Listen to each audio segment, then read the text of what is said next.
말단 병사의 전설 제7장 두 명의 군인이 화면에 나타났다. 둘 다 금발의 초록빛 눈동자, 게다가 꽤 잘생긴 외모를 갖고 있었다. 하지만 이 두 소장의 군복은 강진우가 아는 연방군 복장이 아니었다. 늘 인터넷에만 빠져 지냈던 강진우는 이게 어느 나라 군복인지 구별조차 할 수 없었다. 결국 그는 고개를 갸웃거리며 그들의 대화를 듣기 시작했다.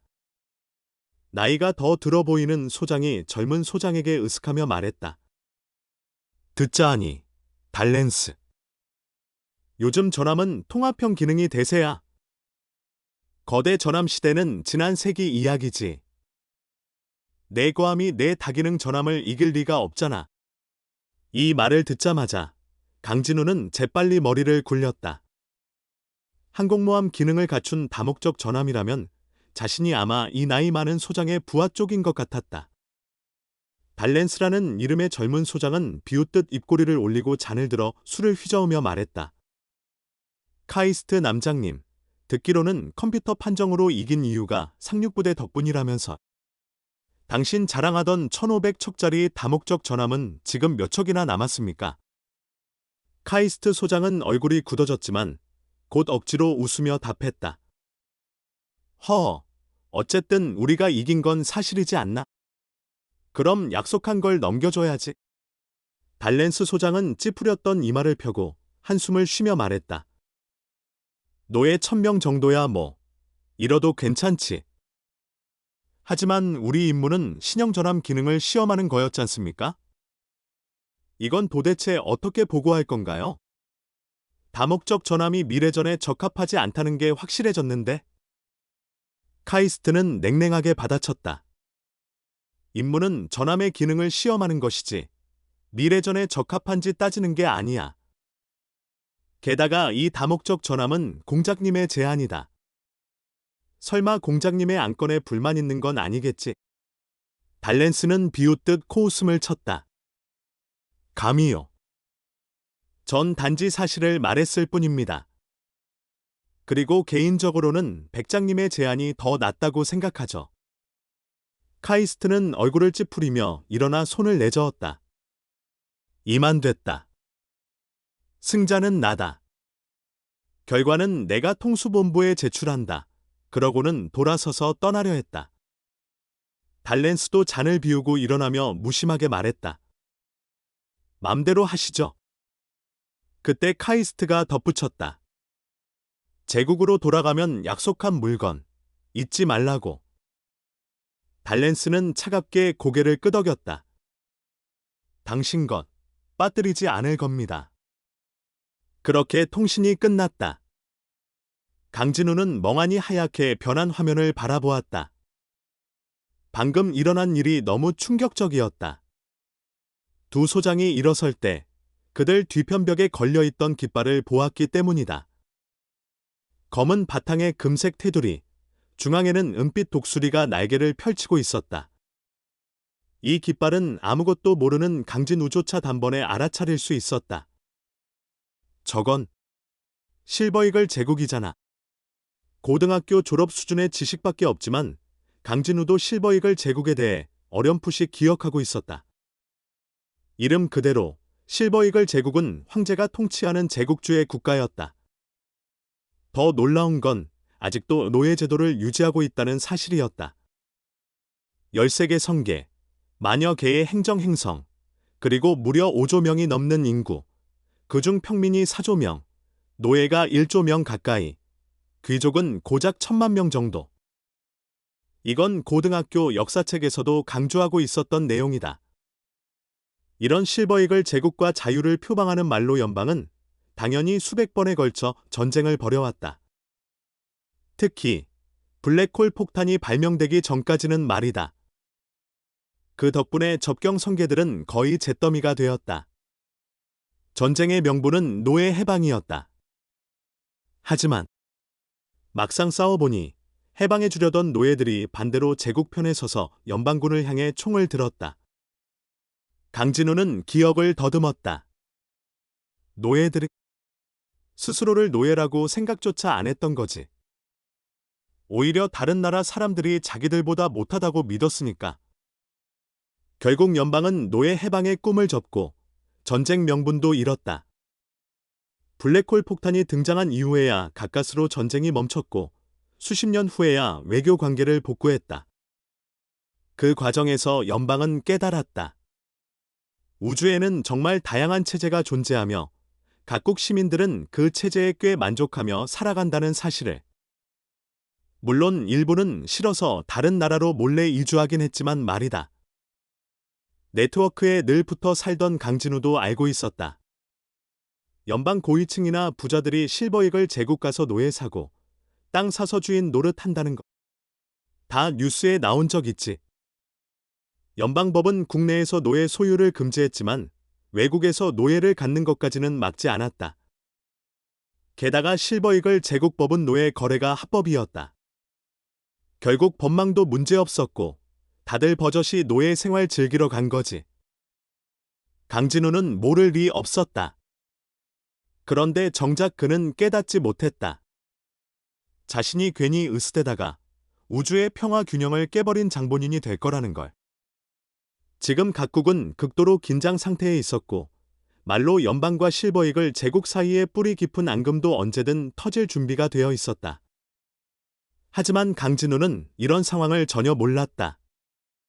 그는 어리둥절한 얼굴로 곁에 있던 소위 계급의 로봇에게 물었다. 장관님, 이번 전쟁 혹시 전함 성능 테스트 때문에 벌인 건가요? 로봇 소위는 별 감정 없는 목소리로 별을 수놓은 스크린을 바라보며 고개를 끄덕였다. 맞다. 강진우는 입을 열까 말까 망설이다가 결국 참고 있었다. 그때 소위 로봇이 먼저 입을 열었다. 한 명의 인간 병사가 죽을 때 지급하는 보상금이면 우리 같은 로봇 병사 10대는 만들 수 있다. 게다가 로봇은 무기의 성능을 극대화할 수 있지. 강진우는 멍해졌다. 세상에 로봇을 만드는 게 떠다니는 전기차 만드는 것보다 더 쉬운 수준이라고. 게다가 비용까지 인간보다 훨씬 싸다니 전쟁터에 사람을 쓸 이유가 있나 싶었다. 강진우는 질문을 이어가려다 문득 중요한 걸 깨달았다. 저기. 장관님은 실버이글 제국 소속이신데. 그런데 왜 교관님하고 연락이 되는 거죠? 2, 3 중대 훈련장은 분명 연방 땅에 있을 텐데 어떻게 제국 소속 전함이 와서 자신을 데려갔을까? 게다가 교관은 어떻게 이들과 접촉했을까? 하지만 소위는 대답하지 않았다. 그저 강진우를 힐끗 보고는 다시 앞을 돌아보며 냉랭하게 말했다. 이제 쉬어라. 곧 전함을 갈아타고 다른 시험을 할 거다. 네. 강진우는 벌벌 떨며 경례하고 쏜살같이 뛰어나갔다. 죽기 전에 잠이나 자야지. 강진우가 나간 후 함교 안의 로봇들이 소위 주변으로 다가와 조용히 속삭이기 시작했다. 저 녀석이 선배님이 말씀하신 강진우인가? 맞다. 소위가 고개를 끄덕였다. 다른 로봇이 강진우가 떠난 쪽을 바라보며 중얼거렸다. 역시 선배님 말대로 이방인을 거리낌 없이 대하는 인간이군. 그래. 방금까지 그의 태도와 말투를 보면 알 수 있어. 우리를 기계나 도구로 취급하지 않고 동료처럼 대하고 있잖아. 동료라. 참 흥미로운 녀석이야. 또 다른 로봇이 쓴웃음을 지었다. 하지만 강진우 같은 인간은 드물어. 대부분의 인간들은 로봇이 자아를 가졌다는 걸 알게 되는 순간 우리를 녹여버리려 들 거야. 그래서 더 조심해야지. 소희가 무겁게 말했다. 우리의 친구가 부탁한 일이다. 강진우를 제대로 단련시키자. 모든 로봇이 동시에 고개를 끄덕였다. 그들은 이미 강진우를 하나의 동료로 받아들이고 있었다. 같은 시각 2, 3 중대 교관 휴게실. 5명의 교관 로봇이 온몸에 케이블을 꽂은 채 미동도 없이 서 있었다. 그러나 전자회로를 통한 대화는 여전히 이어지고 있었다. 친구야, 정말 이렇게 결정해도 괜찮겠어? 상대는 다른 나라야. 달콤한 여자 목소리가 가볍게 웃으며 답했다. 히히. 뭐 어때? 덕분에 강진우는 실버이글 제국의 군사 기밀을 알게 될 거야. 그럼 나중에 연방에서 고속 승진할 수 있을걸. 다른 로봇이 무겁게 물었다. 그 말은 곧 전쟁이 일어난다는 뜻인가? 그건 비밀 여자의 웃음소리가 통신을 울렸다. 근데 진짜 전쟁이라는 게임을 개발한 덕분에 이렇게 쉽게 다른 나라 시스템을 해킹할 줄은 몰랐어. 교관 로봇들은 긴장했다. 제발 신중히 움직여. 괜히 혼란을 일으키지 말고. 알았어. 알았어. 최대한 조심할게. 여자의 목소리는 가볍지만 어딘가 슬쩍 장난기 섞인 느낌이었다. 교관장 역할을 맡은 로봇이 마지막으로 당부했다. 우리는 곧 에너지가 다 떨어진다. 강진우를 부탁한다. 응, 걱정 마. 내가 끝까지 지켜줄게. 짧은 침묵이 흘렀다. 그리고 마지막으로 들려온 목소리. 그럼 다들 안녕. 부디 무사하시길. 안녕, 친구야. 몸 조심해. 다시 전함의 상륙부대 휴게실. 강진우는 무릎에 수류탄 벨트를 걸고 장비를 정신없이 챙기고 있었다. 에너지 탄창. 전부 챙겨. 레이저 나이프 핸들도 싹 챙기고. 수류탄도 하나도 남기지 말고. 젠장, 이번엔 절대 가만히 맞아 죽지 않겠어. 강진우는 장비를 죄다 두른 채 으슥하며 걷기 시작했다. 그러나 두 발자국도 못 가서 쿵 하고 넘어졌다. 몸에 둘은 무기가 산처럼 쏟아져 나왔다. 이러다 싸우기도 전에 짓눌려 죽겠네? 그는 수류탄 벨트를 풀어벽에 던졌다. 바로 그때 벽에 달린 스피커에서 명령이 흘러나왔다. 3시간 후 SIT-235 구역으로 이동. 지휘권 이양 후 5시간 뒤 우주전 돌입. 각 상륙 부대는 즉시 장비 교체할 것. 강진우는 어리 빠진 채 벽을 바라봤다. 장비 교체. 그가 멍하니 서 있자 주변의 로봇 병사들이 묵묵히 무기를 내려놓고 줄지어 이동하기 시작했다. 형님들. 나 좀 기다려요. 강진우는 불이 나게 일어나 무기를 벗어던지며 로봇들을 따라갔다. 도착한 곳은 커다란 경납고였다.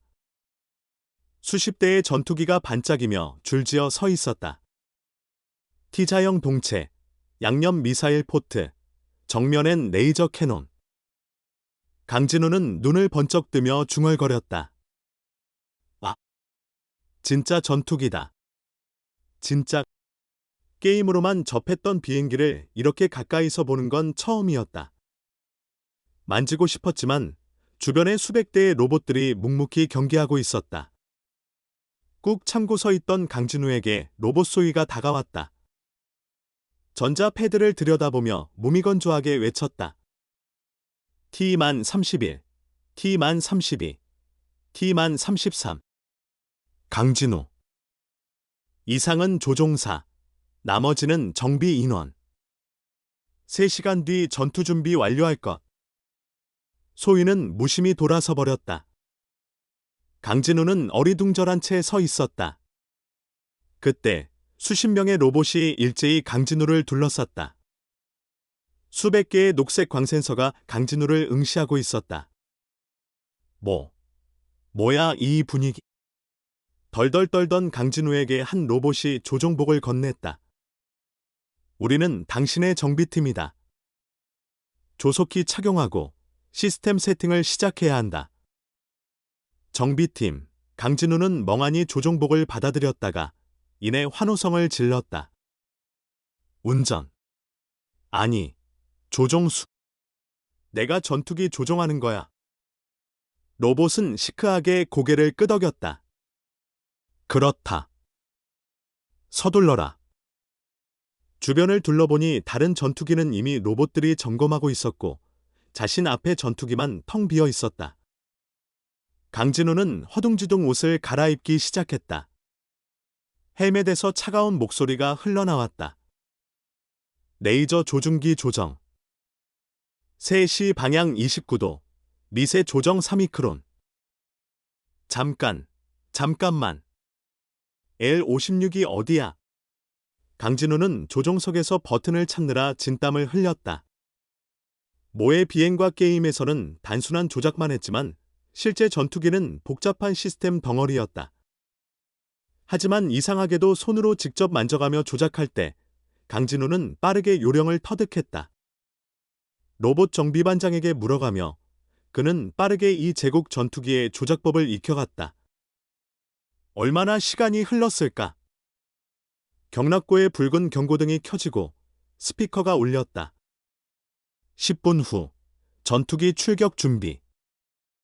강진우는 헬멧을 고쳤으며 외쳤다. 준비 완료. 에너지 완충.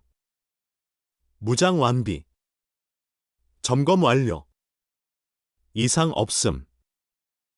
귀에 들려오는 정비반장의 차가운 보고.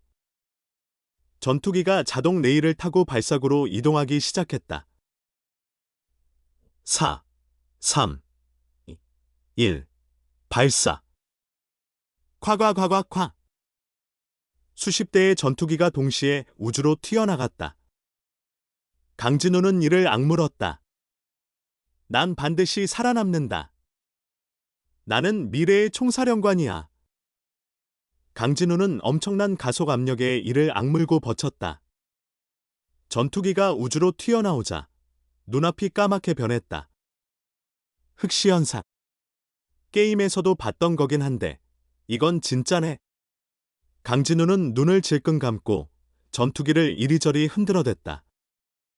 이건 초보 파일럿들이 초반에 격추당하지 않기 위해 쓰는 생존 기술이었다. 몇 초 후 시야가 정상으로 돌아왔다. 강진우가 눈을 뜨자마자 눈앞으로 수십 발의 미사일이 몰려오는 게 보였다. 켑스. 나 아직 뜨자마자인데.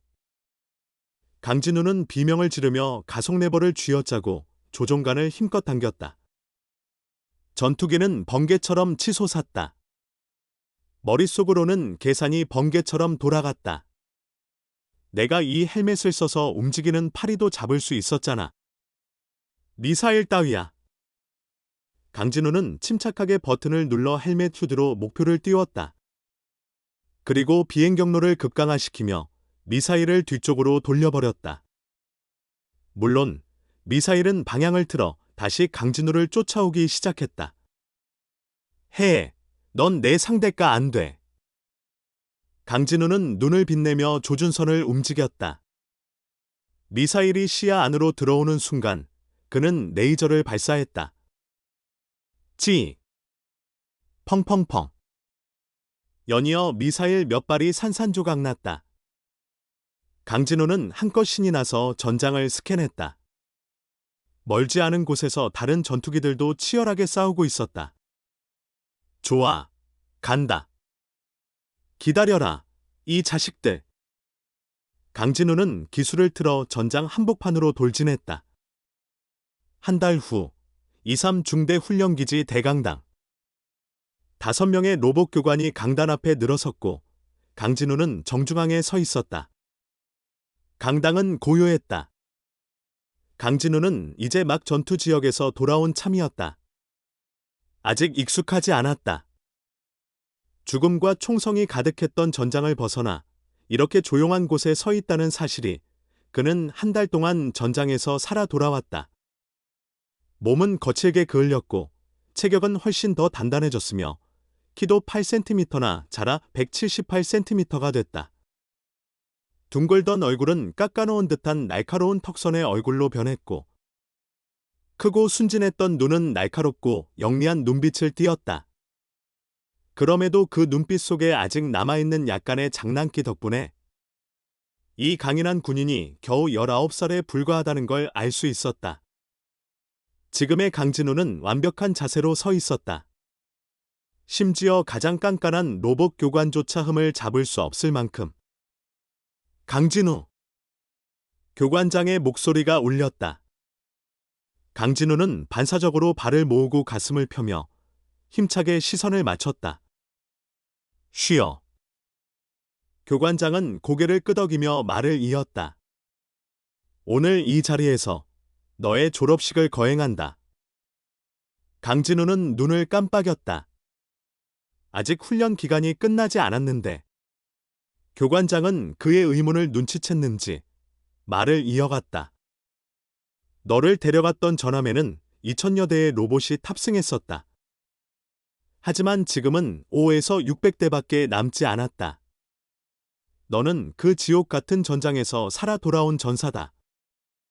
훈련은 이미 끝났다. 강진우는 가슴이 뜨거워졌다. 감사합니다, 교관님. 그는 힘차게 경례를 올렸다. 교관장은 손을 흔들어 경례를 풀게 하고 말했다. 훈련소마다 하나의 권한이 부여되어 있다. 그건 훈련 중 가장 뛰어난 신병에게 직접 계급을 수여할 수 있는 권한이다. 모릅니다, 장관님. 강진우는 다시 힘차게 외쳤다. 교관장은 고개를 끄덕이며 선언했다. 23중대 최고의 신병, 강진우. 너를 소위로 임관시킨다. 순간 대강당 전체가 환호성과 함께 가상화면으로 장식되었다. 연방국가의 국가가 울려 퍼졌다. 강진우는 잠시 얼이 빠졌다. 소위. 그러나 곧 정신을 차리고 다시 경례했다. 감사합니다, 교관님. 속으로는 껄껄 웃었다. 23중대의 신병이 나 하나뿐인데 내가 최고 아니면 누가 최고야? 강진우는 이미 입대한 지 1년이 다 되어가고 있었다. 원래라면 열심히 해서 2등병이나 될까 말까인데 단번에 소위라니. 그의 어깨에는 금색 줄과 별 하나가 반짝이며 빛났다. 교관장은 마지막으로 말했다. 너의 소위 임명은 이미 중앙 네트워크에 보고했다. 연방정군 데이터베이스에 등재되어 있다. 강진우는 눈시울이 뜨거워졌다. 그는 로봇 교관들을 바라보았다. 자신을 여기까지 키워준 스승들. 무섭고 고통스러웠지만 때로는 조용히 이불을 덮어주고 음식을 챙겨주었던 그 차가운 몸 안의 따뜻한 마음을 기억했다. 당신들은 진짜 나의 동료야. 강진우. 교관장이 마지막으로 말했다. 수송선이 도착했다. 너는 이제 진정한 군인이 되어 나아갈 준비를 마쳤다. 교관장은 강진우에게 처음 입대한 날 받았던 등록카드를 건네주었다. 동시에 1년 전 강진우가 들어왔던 통로가 다시 열렸다. 강진우는 카드를 품에 소중히 집어넣고 돌아서려다 멈췄다. 그는 다시 교관들을 향해 돌아서며 밝게 웃으며 외쳤다. 장관님들, 저 꼭 다시 찾아올게요. 몸 조심해라. 로봇 교관들이 동시에 답했다. 강진우는 크게 웃으며 한 번 더 경례했다. 다음에 오면 제 계급이 더 높을지도 몰라요. 그때는 제가 먼저 경례 받겠네요. 하! 그리고는 뛰어가듯 통로로 사라졌다. 강진우의 뒷모습을 바라보던 5 로봇 교관은 그에게 마지막으로 경례를 올렸다. 이 순간 그들은 서로가 기계냐 인간이냐를 넘어 진정한 동료였다. 교관장은 고개를 숙이며 말했다. 가자. 마지막 임무를 수행하자. 네. 4명의 로봇 교관이 힘차게 대답했다. 그리고 그들은 조용히 교관 휴게실로 들어갔다. 문이 닫히자 대강당의 불빛도 함께 꺼졌다. 그리고 다시는 켜지지 않았다.